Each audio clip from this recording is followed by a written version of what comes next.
En la penumbra de su habitación, Diego rasgó el sobre con dos temblorosos, como si el papel pudiera estallar en llamas.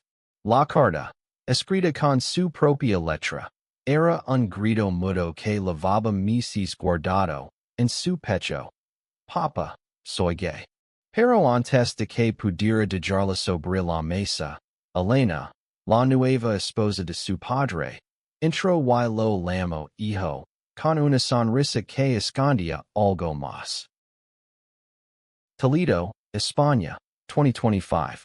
La ciudad, con sus calles estrechas y muros de piedra que parecen susurrar historias de siglos, era el hogar de Diego, un joven de 19 años atrapado entre el peso de la tradición y el deseo de ser él mismo. Vivía con su padre, Miguel, un hombre de 45 años, viudo desde hacía una década, y Elena, la mujer que había legado a sus vidas hacía apenas un año. Elena, de 35 años, era un enigma, cálida en la superficie, pero con una mirada que a veces cortaba como el viento de invierno. Diego nunca se había sentido cómodo con ella, no por falta de esfuerzo, sino porque cada palabra se parecía medida, como si escondiera un propósito que él no podía descifrar. Aquella noche, la carta era su declaración de libertad. Había pasado meses escribiéndola en su mente, ensayando las palabras frente al espejo, imaginando la reacción de su padre. Miguel era un hombre bueno, pero tradicional, creado en una España donde ciertas verdades aún se pronunciaban en susurros. Diego sabía que confesar su sexualidad podía romper algo entre ellos, pero el silencio lo estaba matando. Había conocido a Javier, un estudiante de arte de 20 años, en un taller de pintura en la plaza de Zocodover. Javier, con su risa fácil y su forma de ver el mundo como un lienzo lleno de posibilidades, había despertado en Diego algo que no podía ignorar. Amor, real y abrumador. La puerta se abrió de golpe. Elena entró con una bandeja de café, su sonrisa habitual iluminando la habitación. Hijo, ¿estás bien? Te veo pálido. Dijo, pasando la bandeja en la mesa. Diego, sorprendido, apretó la carta contra su pecho. El corazón latiendo como un tambor. Si solo estoy escribiendo algo, balbució. Elena asintió, pero sus ojos se detuvieron en el sobreirrigado. Siempre estás escribiendo. Eres como tu padre, siempre con la cabeza en otro lado. Dijo con un tono que Diego no supo si era amable o inquisitivo. Antes de que pudiera responder, ella salió, dejando tras de sí un perfume dulzón que llenó la habitación. Diego respiró hondo, intentando calmarse. Decidió que esa noche dejaría la carta en el escritorio de su padre. Era el momento. Pero cuando regresó tras una ducha, la carta no estaba. Buscó frenéticamente bajo los papeles, en los cajones, incluso en la papelera. Nada. El pánico lo envolvió como una ola. ¿La había tomado Elena? ¿Por qué? La idea de que ella supiera su secreto antes que su padre lo llenó de una mezcla de rabia y terror. A la mañana siguiente, Diego se encontró con Javier en la cafetería de siempre, un lugar pequeño con vistas al río Tajo. Javier, con su chaqueta de cuero y un cuaderno lleno de bocetos, lo miró con preocupación. ¿Qué pasa, Diego? Estás como si hubieras visto un fantasma. Diego le contó lo sucedido. Sus manos temblando mientras sostenía una taza de café que ya se había enfriado. Si ella la tiene si la leo, no sé qué voy a hacer. No confío en ella, Javier. Nunca lo he hecho. Javier tomó su mano bajo la mesa. Un gesto pequeño pero que para Diego significaba el mundo. No está solo en esto. Vamos a encontrarla. Hoy scribes otra. Pero no dejes que el miedo te gane. Las palabras de Javier eran un ancla, pero el miedo seguía Ali. Diego sabía que Elena no era solo la nueva esposa de su padre, era alguien que, en pocos meses, había cambiado la dinámica de la casa.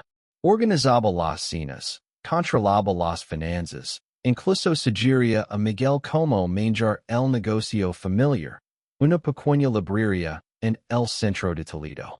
Diego no podía evitar sentir que ella quería borrar cualquier rastro de la vida anterior de su padre, incluida su madre, cuyo retrato aún colgaba en el salón. ¿Y ahora su carta? ¿Era una casualidad o un acto deliberado? Esa tarde, Diego decidió confrontar a Elena.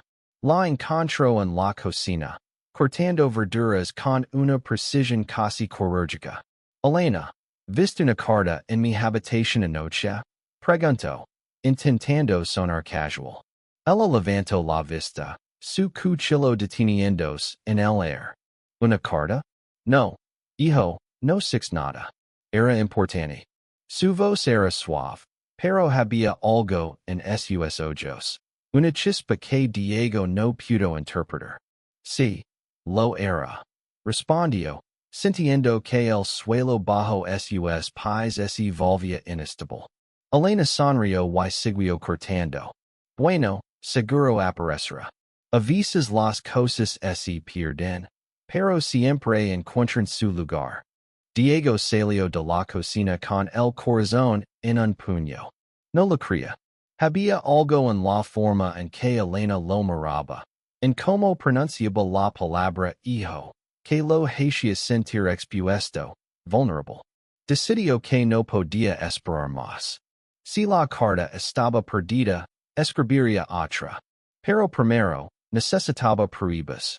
Si Elena estaba escondiendo algo, él lo descubriría. Y Javier estaría a su lado, como siempre.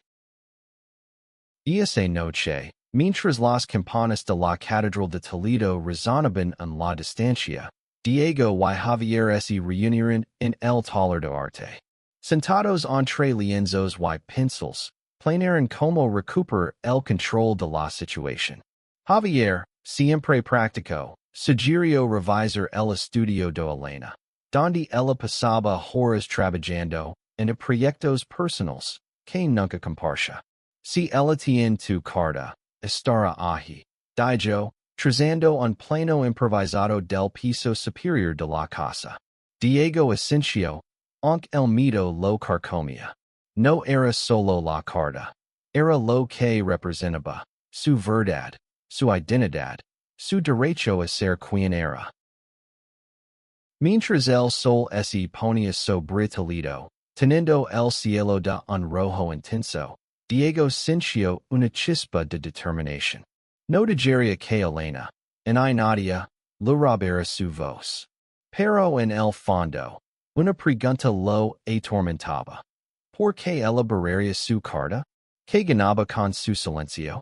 La noche envolvía Toledo en un silencio roto solo por el eco de los pasos de Diego y Javier en las calles empedradas. La casa de Diego, una construcción antigua con vigas de madera y paredes que olían a historia, parecía más imponente que nunca. Javier apretó el hombro de Diego antes de que subieran al segundo piso. Si no quieres hacer esto, no lo hagas. Puedo ir yo susurró. Pero Diego negó con la cabeza. Y es mi verdad. Tengo que enfrentarla. El estudio de Elena estaba al final del pasillo, una habitación que siempre mantenía cerrada. Diego había entrado solo una vez, meses atrás. Y recordaba un escritorio lleno de papeles y una computadora que nunca apagaba. Ahora, con una linterna en la mano y el corazón latiendo despacado, giró el pomo con cuidado.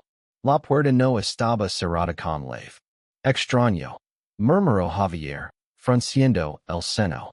entraron, y el olor a papel viejo y perfume de Elena los envolvió. El escritorio estaba ordenado, casi demasiado. Diego revisó los cajones, mientras Javier examinaba una pila de carpetas en un instante. Mira esto, dijo Javier, sosteniendo un cuaderno con tapas de cuero. Dentro, había notas manuscritas de Elena, listas de gastos, horarios, incluso comentarios sobre los clientes de la librería. Pero nada sobre la carta. Diego estaba a punto de rendirse cuando notó un sobre en el fondo de un cajón, idéntico al que había usado para su carta. Lo abrió con manos temblorosas, pero solo encontró facturas. No está aquí, dijo, la frustración apretando la garganta. De repente, un crujido en el pasillo los hizo congelarse. Javier apagó la linterna, y ambos se escondieron detrás de una estantería. La puerta se abrió lentamente, y la silueta de Elena apareció recortada contra la luz del pasillo. Diego, ¿estás aquí? Llamó, su voz calmada pero con un filo que hizo que Diego contuviera la respiración. Ella encendió la luz, miró alrededor y, tras un momento que pareció eterno, salió, cerrando la puerta tras de sí. Eso estuvo cerca, susurró Javier, pero Diego no respondió. Sus ojos estaban fijos en un pequeño cuaderno que había quedado del estante durante su escondite. Lo recogió y lo abrió. Las primeras páginas estaban llenas de anotaciones banales, pero en una página al azar, encontró una frase que lo heló. Diego no está listo. Hay que proteger a Miguel. ¿Protegerlo? ¿De qué? ¿De él? La rabia y la confusión se mezclaron en su pecho. Ella sabe algo, le dijo a Javier, mostrando el cuaderno. Esto no es solo sobre la carta. Decidieron salir antes de que Elena regresara. En la calle, bajo la luz de una farola, Diego le contó a Javier lo que había leído. No entiendo por qué se mete en esto. No es su vida. No es su familia. Dijo, su voz quebrantos. Javier lo abrazó, y por un momento, el mundo pareció detenerse. Tal vez no es maldad, Diego. Tal vez ella piensa que está haciendo lo correcto. Pero eso no significa que tenga razón. Al día siguiente, Diego decidió enfrentar a su padre. No podía seguir viviendo en la incertidumbre. Encontró a Miguel en la librería, ordenando una estantería de clásicos españoles. Papa, tenemos que hablar, dijo, su voz firme a pesar del nudo en su estómago. Miguel levantó la vista, sorprendido. Claro, hijo, ¿qué pasa? Pero antes de que Diego pudiera continuar, Elena entró con una caja de libros nuevos. Miguel, estos llegaron hoy, dijo, y su mirada se cruzó con la de Diego, como si supiera exactamente lo que estaba a punto de decir. Diego vaciló. La presencia de Elena lo desarmaba, pero no podía retroceder. Es importante, insistió. Miguel asintió, dejando la caja a un lado. Vamos al despacho. Una vez solos, Diego respiró hondo. Papa, hay algo que necesito decir. Algo sobre mí. Pero las palabras se atraron en su garganta. La imagen de la carta perdida, las notas de Elena, todo lo abrumaba. Miguel, notando su angustia, puso una mano en su hombro. Diego, si lo que sí, eres mi hijo. Siempre lo serás. Esas palabras debieron haber sido un alivio, pero para Diego fueron una prisión más. ¿Y su padre no entendía? ¿Y Elena ya había envenenado su mente? Decidió no confesar on. Solo quería decir que te quiero, dijo finalmente, sintiéndose como un cobarde. Miguel sonrió, pero sus ojos mostraban preocupación. Yo también, hijo. Siempre. Esa noche, Diego y Javier se reunieron de nuevo en el taller. Javier, con un pincel en la mano, pintaba un cuadro abstracto lleno de rojos y azules. Es como tú. Dijo, sonriendo. Caótico, pero hermoso. Diego rió por primera vez en días, pero la risa se desvaneció cuando pensó en Elena. Necesito saber qué está tramando. No puedo seguir así. Javier dejó el pincel y lo miró serios. Entonces hagamos un plan. Pero esta vez, sin riesgos. No podemos dejar que ella controle la narrativa. Decidieron que Diego escribiría otra carta, pero esta vez la entregaría directamente a su padre. Sin embargo, también acordaron vigilar a Elena.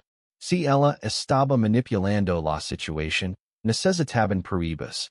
Javier sugirió instalar una pequeña cámara en el estudio, una idea que a Diego le pareció extrema pero necesaria. No es solo por mí, dijo Diego. Es por mi padre. Si ella está llegando con él, tengo que protegerlo. La semana siguiente fue un torbellino de emociones. Diego escribió la nueva carta, poniendo en ella todo su corazón. Pero cada vez que intentaba dársela a su padre, algo lo detenía.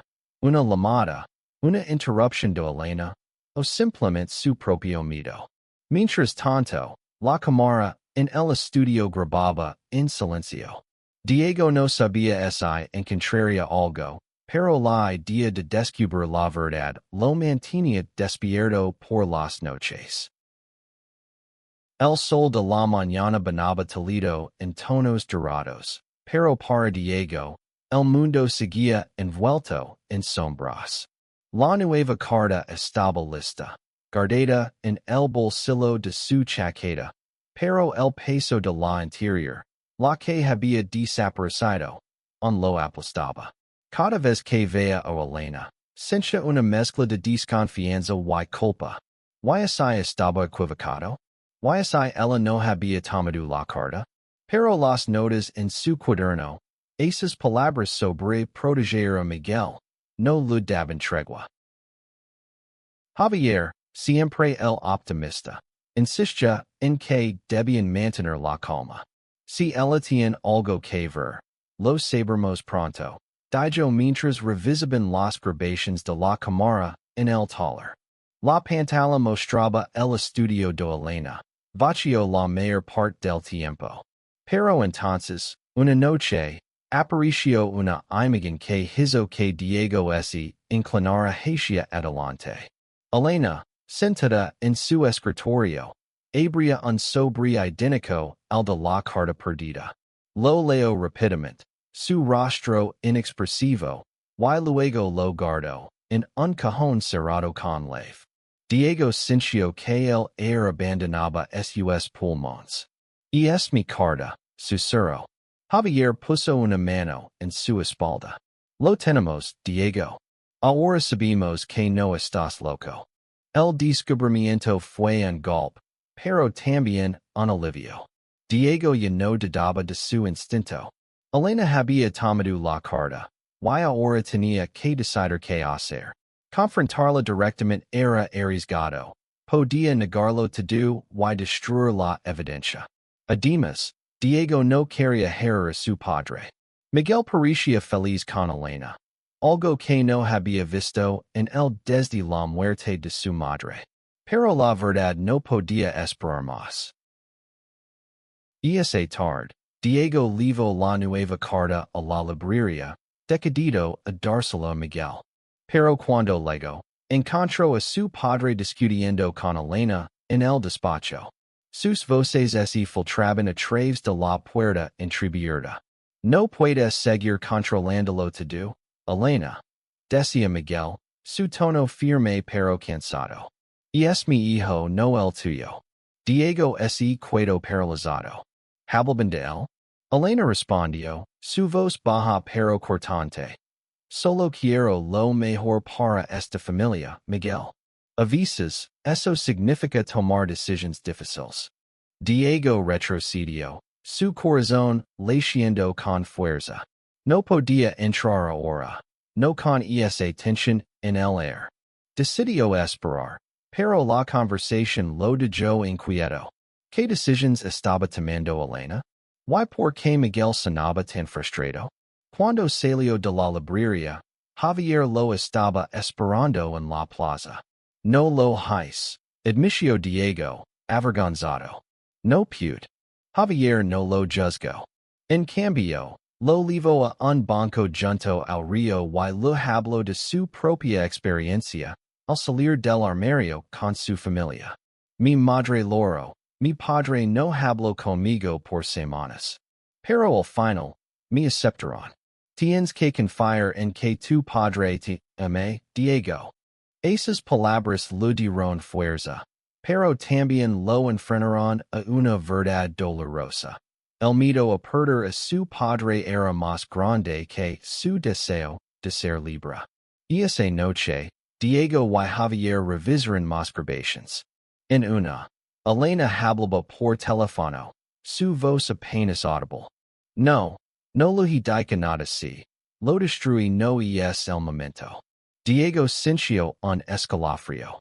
¿Destruido? ¿La carta? ¿O algo más? Javier, siempre practicó, sugirió que confrontaran a Elena con la grabación. No podemos seguir llegando a las escondidas. Si ella está manipulando a tu padre, tenemos que pararla. Diego no estaba seguro. La idea de mostrar la grabación a su padre lo aterrorizaba. ¿Y Miguel no la creía? ¿Y lo veía como una traición? Pero no podía ignorar la evidencia. Decidió hablar con Elena primero, sin la grabación, para darle una oportunidad de explicarse. La encontró en el salón, hojeando un libro de poesía. Elena, necesito la verdad. Dijo, su voz temblando pero decidida. ¿Tomes mi carta? ¿La list? Ella levantó la vista, su rostro una máscara de calma. Diego, no sé de qué hablas. ¿Otra vez con eso? Estás obsesionado. Su negación fue como un puñetazo. Diego quería gritar, pero se contuvo. Sé que la tienes. Y sé que estás escondiendo algo. Elena suspiró, cerrando el libro. Hijo, estás confundido. Solo quiero que esta familia esté unida. Si tienes algo que decir, díselo a tu padre, no a mí. Su tono era condescendiente. Y Diego sintió la rabia crecer en su pecho. Sin decir más, salió de la casa, buscando a Javier. En el taller, Javier lo escuchó en silencio. No voy a admitir nada, dijo finalmente. Pero tenemos la grabación. Y tienes la nueva carta. Es hora de actuar. Diego asintió, aunque el miedo seguía ali. Decidieron que, al día siguiente, Diego le daría la carta a su padre, sin importar qué. Pero también acordaron mantener la grabación como respaldo, en caso de que Elena intentara algo más. Esa noche, Diego apenas durmió. Sonó con su madre, con su risa suave y su forma de abrazarlo cuando era niño. En el sueño, ella le decía, sé valiente Diego. Tu verdad es tu fuerza. Cuando despertó, las lágrimas corrían por sus mejillas. Por primera vez, sintió que no solo estaba luchando por él, sino por la memoria de su madre, por la familia que habían sido. La carta en su bolsillo parecía ardor, un recordatorio de que no podía retroceder. El amanecer en Toledo era un espectáculo de colores suaves, pero Diego no podía apreciarlo. Estaba sentado en su habitación, la carta en sus manos, releyendo las palabras que había escrito. Papa, soy gay, y estoy enamorado de Javier. Espero que puedas aceptarme. Cada letra era una batalla ganada contra el miedo, pero también un recordatorio de lo que podía perder. Hoy era el día. No más excusas. En la librería, Miguel estaba solo, revisando facturas. Diego entró, su corazón latiendo tan fuerte que temía que su padre lo escuchara. Papa, tengo algo para ti, dijo, sacando la carta. Miguel lo miró, sorprendido por la seriedad en su rostro. ¿Qué es esto, Diego? Antes de que pudiera responder, la puerta se abrió y Elena entró con una sonrisa tensa. Miguel, necesitamos hablar sobre el inventario, dijo, pero sus ojos y fijaron en la carta. Diego sintió un nudo en el estómago, pero no retrocedió. Esto es para ti, papa, dijo, entregando el sobre. Miguel lo abrió lentamente, mientras Elena observaba en silencio. Diego vio como los ojos de su padre recorrían las palabras, su expresión cambiando de curiosidad a sorpresa, y luego a algo que Diego no pudo descifrar. Diego, comenzó Miguel, pero Elena lo interrumpió. Miguel, tal vez deberíamos hablar de esto en privado. Su voz era suave, pero había una urgencia que hizo que Diego apretara los puños. No, Elena. Esto es entre mi padre y yo, dijo, su voz más firme de lo que esperaba. Miguel levantó una mano, pidiendo silencio. Diego, ¿es esto cierto? Preguntó, su voz temblorosa. Diego asintió, incapaz de hablar. El silencio que siguió fue insoportable, hasta que Miguel se levantó y lo abrazó. Eres mi hijo. Nada cambia eso, dijo, su voz quebrantos. Diego sintió que las lágrimas corrían por sus mejillas, un alivio que no esperaba. Pero entonces, Elena habló. Miguel, no es tan simple. Hay cosas que no sabes. Diego se giró hacia ella, la rabia estalando. Como la carta que tomaste, la que destruiste? Las palabras salieron antes de que pudiera detenerlas. Elena palideció, y Miguel frunció el seno. ¿De qué está hablando, Elena? Preguntó. Ella intentó mantener la compostura, pero su voz tembló. No sé qué carta, Diego. Estás confundido. Pero Miguel no estaba convencido. Explicate, Diego, dijo, su tono firme. Diego les contó todo. La carta perdida, las notas en el cuaderno, la grabación. Elena intentó interrumpir, pero Miguel la detuvo. Déjalo hablar. Cuando Diego terminó, el silencio era ensordecido. Miguel miró a Elena, su rostro lleno de decepción. ¿Y es verdad? ¿Tomaste su carta? Elena negó con la cabeza, pero sus ojos la traicionaron. Solo quería proteger, Miguel. No quería que esto te lastimara. Protegerme, repitió Miguel, su voz cargada de dolor. ¿De mi propio hijo? Diego sintió una punzada en el pecho. No quería esto. No quería que su verdad rompiera a su familia. Pero ya no había vuelta atrás. Miguel se volvió hacia él. Diego, necesito tiempo para procesar esto. Pero quiero que sepas que te amo. Luego miró a Elena. Y tú y yo tenemos que hablar. Diego salió de la librería, aturdido. Encontró a Javier esperándolo en la plaza. Sin decir una palabra, se abrazaron. Y Diego sintió que, por primera vez, podía respirar. Pero la victoria era agridulce. Había ganado la aceptación de su padre, pero ¿a qué costo? La relación entre Miguel y Elena estaba fracturada, y Diego no podía evitar ser responsable. Esa noche, Javier lo llevó al taller y le mostró un cuadro que había estado pintando, dos figuras abrazadas bajo un cielo estrellado. Es para ti, dijo. Para que recuerdes que no estás solo. Diego sonrió, pero su mente seguía en la librería, en la mirada de su padre, en las palabras de Elena. Sabía que esto no había terminado. Elena no era alguien que se rendía fácilmente. Y Diego temía lo que vendría después. Al día siguiente, Miguel llamó a Diego a la casa. Estaba solo, algo inusual. Habló con Elena. Dijo, su voz cansada. Ella admite que tomó la carta. Dijo que lo hizo porque pensó que no estabas listo. Que yo no estaba listo. Pero eso no justifica lo que hizo. Diego asintió, sin saber qué decir. Quiero conocer a Javier. Añadió Miguel, sorprendiéndolo. Si es importante para ti, es importante para mí. Diego sintió un nudo en la garganta. Era más de lo que había esperado. Pero también sabía que Elena no desaparecería tan fácilmente. Había algo en su forma de actuar, en su necesidad de control, que lo inquietaba. Decidió que, por ahora, se concentraría en su padre y en Javier. Pero mantendría los ojos abiertos. Elena había mostrado su verdadera cara, y Diego no estaba dispuesto a subestimarla.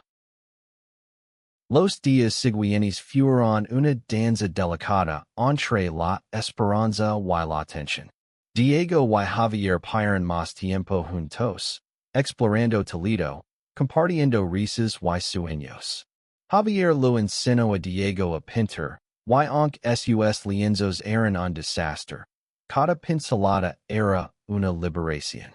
Pero en casa, la atmósfera era diferente. Elena seguía a Ali, más silenciosa, más distante, pero su presencia era como una sombra que no se desvanecía. Miguel cumplió su palabra y conoció a Javier en una cena en la casa. Fue incómodo al principio, con silencios que pesaban como plomo.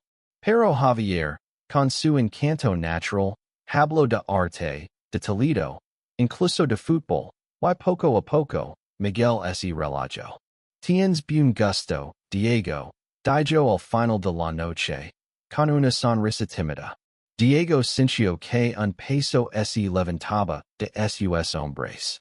Pero Elena, que apenas habló durante la cena, los observaba con una expresión que Diego no podía descifrar. Una semana después, Diego encontró un sobre en su habitación, esta vez con la letra de Elena. Dentro, una nota. Hijo, lo siento. Quiero que hagas las paces conmigo. Hablemos. Diego sintió una mezcla de alivio y desconfianza. ¿Era sincera? ¿O era otro juego? Decidió reunirse con ella, pero con Javier a su lado. La encontraron en un café cerca de la catedral, su rostro más suave de lo habitual. Cometí un error, dijo Elena, mirando a Diego.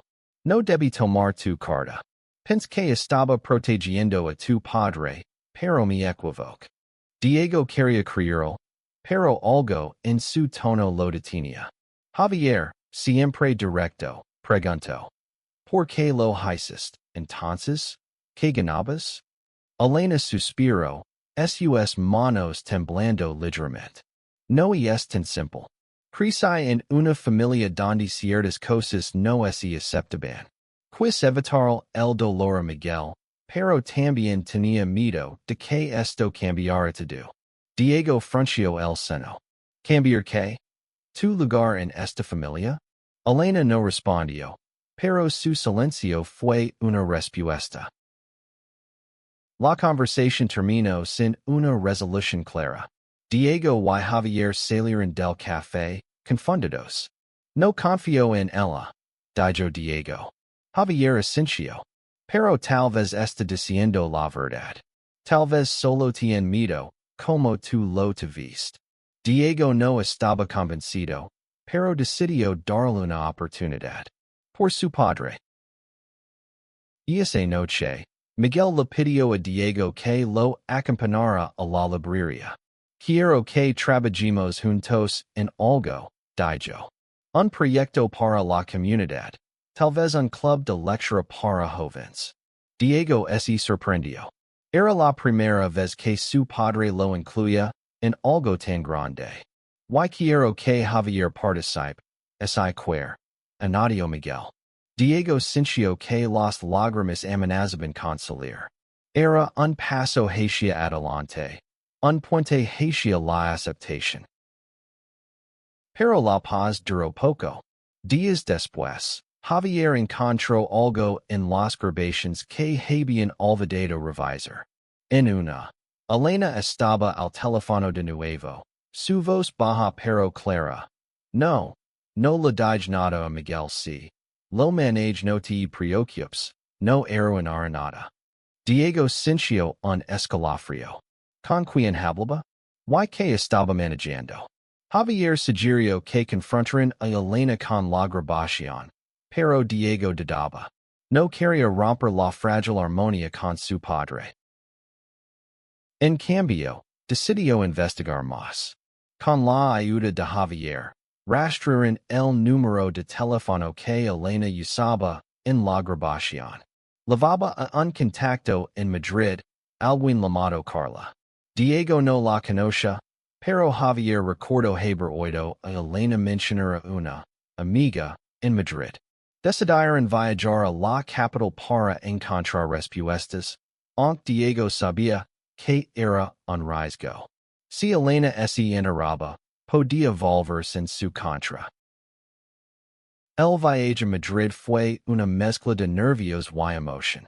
Diego y Javier caminaron por las calles bulliciosos, buscando la dirección que habían encontrado. Cuando llegaron a un pequeño apartamento, una mujer de unos 40 años abrió la puerta. Carla, preguntó Diego. Ella asintió, confundida. Somos amigos de Elena, mintió Javier. Y Carla los dejó entrar. Dentro, encontraron fotos de Elena con Carla, sonriendo en eventos, en viajes. Pero lo que llamó la atención de Diego fue un documento, en una mesa. Un contrato de la librería, firmado por Elena y Carla, no por Miguel. Diego sintió que el suelo se desvanecía. Elena estaba manipulando el negocio de su padre. ¿Y que tenía que ver con su carta? Confrontó a Carla, quien, sorprendida, admitió que Elena había estado transfiriendo fondos de la librería a una cuenta compartida. Ella dijo que era para proteger el negocio, explicó Carla. Diego y Javier intercambiaron una mirada. Esto era más grande de lo que habían imaginado. De vuelta en Toledo, Diego y Javier debatieron qué hacer con la información. La traición de Elena era más profunda de lo que habían pensado. No solo había tomado la carta de Diego, sino que estaba manipulando el negocio familiar, el legado de su padre. Diego sintió una mezcla de furia y tristeza. Quería contar todo a Miguel, pero temía el impacto que tendría. Su padre ya estaba lidiando con suficiente. Javier, siempre el más decidido, insistió. No puedes protegerlo de esto, Diego. Si Elena está robando, tu padre merece saberlo. Diego sabía que tenía razón, pero la idea de destruir la felicidad de su padre lo desgarraba. Decidieron reunir más pruebas antes de actuar. Revisaron las grabaciones nuevamente y encontraron otra conversación de Elena, esta vez mencionando un plan para vender la librería. Miguel no lo entenderá, pero es lo mejor, decía. Diego sintió que su mundo se derrumbaba. Con las pruebas en la mano, Diego finalmente confrontó a su padre. Lo llevó al taller de Javier, lejos de la casa, para mostrar las grabaciones y el contrato. Miguel escuchó en silencio, su rostro endureciéndose con cada palabra. Cuando terminó, se quedó mirando el suelo, como si intentara procesar la traición. ¿Por qué no me lo dijiste antes? Preguntó, su voz rota. Diego bajó la mirada. No quería hacer daño, papá. Miguel se levantó, decidido. Voy a hablar con ella. Esto termina ahora. Diego y Javier lo acompañaron a la casa, preparados para lo que viniera. Encontraron a Elena en el salón, leyendo, como si nada hubiera pasado. Elena, tenemos que hablar. Dijo Miguel, su tono frío. Ella levantó la vista. Y por un momento, Diego vio un destello de pánico en sus ojos. Miguel le mostró el contrato y las grabaciones. Elena intentó defenderse, diciendo que todo era un malentendido, que solo quería asegurar el futuro de la librería. Pero las pruebas eran irrefutables. Toméis la carta de mi hijo, dijo Miguel, su voz temblando de rabia. Y ahora esto. ¿Qué más es escondido? Elena rompió a llorar, pero Diego no sintió lástima. Había cruzado demasiadas líneas. Después de una discusión aclarada, Miguel le pidió a Elena que se fuera de la casa. No puedo confiar en ti, dijo. Elena, derrotada, asintió y comenzó a recoger sus cosas. Antes de irse, se acercó a Diego. No quería hacer daño, susurró. Solo quería mantener todo unido. Diego no respondió. Sus palabras sonaban vacías. Con Elena fuera, la casa se sentía diferente, más ligera pero también vacía. Miguel y Diego pasaron días hablando, reconstruyendo su relación. Miguel admitió que había sido ciego a las señales, demasiado confiado en Elena. Pero tú, Diego, me abriste los ojos, dijo. Y estoy orgulloso de ti. Esas palabras fueron un bálsamo para Diego, pero también sabía que la herida tardaría en sanar. Javier estuvo a su lado en cada paso, su apoyo inquebrantable. Juntos, comenzaron a trabajar en el club de lectura que Miguel había propuesto, un espacio para jóvenes como Diego, donde pudieran compartir sus historias sin miedo. El taller de arte se convirtió en un refugio, no solo para ellos, sino para otros que buscaban un lugar donde ser ellos mismos. Una noche, mientras pintaban bajo las estrellas, Javier tomó la mano de Diego. Lo lograste, dijo. Lo dijiste tu verdad al mundo. Diego sonrió, sintiendo que, por primera vez, era libre. Pero también sabía que la libertad tenía un precio. La pérdida de Elena, aunque necesaria, había dejado un hueco en su familia. Y aunque su padre lo aceptaba, el camino hacia la comprensión total aún era largo. Meses después, Toledo parecía haber recuperado su magia. La librería florecía con el club de lectura, que atraía a jóvenes de toda la ciudad. Diego y Javier literaban las sesiones, compartiendo historias de amor, perdida y valencia. Cada reunión era un recordatorio de que la verdad, aunque dolorosa, podía construir puentes. Miguel, aunque marcado por la traición de Elena, encontró consuelo en el trabajo y en su hijo. Invitó a Javier a más cenas, y poco a poco, las conversaciones se volvieron más fáciles, más naturales. Diego veía en los ojos de su padre un amor que no necesitaba palabras, y eso era suficiente. Una tarde, mientras ordenaba la librería, Diego encontró una carta escondida en un libro antiguo. No era la suya, sino una escrita por su madre, años atrás. Miguel, nuestro hijo será quien debe ser. Ámalo siempre. Las lágrimas cayeron mientras leía. Era como si su madre, desde algún lugar, le diera su bendición. Levo la carta a su padre, y juntos floraron, recordando a la mujer que los había unido. Diego y Javier siguieron construyendo su vida juntos. El taller de arte se convirtió en un símbolo de su amor, un lugar donde pinaban no solo lienzos, sino sueños. Diego aprendió que la Valencia no era la esencia de mito, sino la decisión de seguir adelante a pesar de él. Y aunque Elena había intentado silenciarlo, su voz ahora resonaba más fuerte que nunca. En una noche estrellada, Diego y Javier caminaron por las calles de Toledo, sus manos centralizadas. La ciudad, con sus muros antiguos y su cielo infinito, parecía susurros que todo estaba bien. Diego miró a Javier y sonrió. Gracias por estar conmigo, dijo. Javier lo besó suavemente. Siempre, Diego. Siempre. El eco de sus pasos se mezcló con el murmullo del río Tajo. Y por primera vez, Diego sintió que su historia, con todas sus cicatrices, era perfecta. La carta que Elena había borrado ya no importaba. Su verdad estaba escrita en su vida, en su amor, en la familia que había encontrado y en la que había salvado. Toledo, testigo silencioso de su lucha, brillaba bajo las estrellas, prometiendo un mañana donde nadie tendría que esconderse.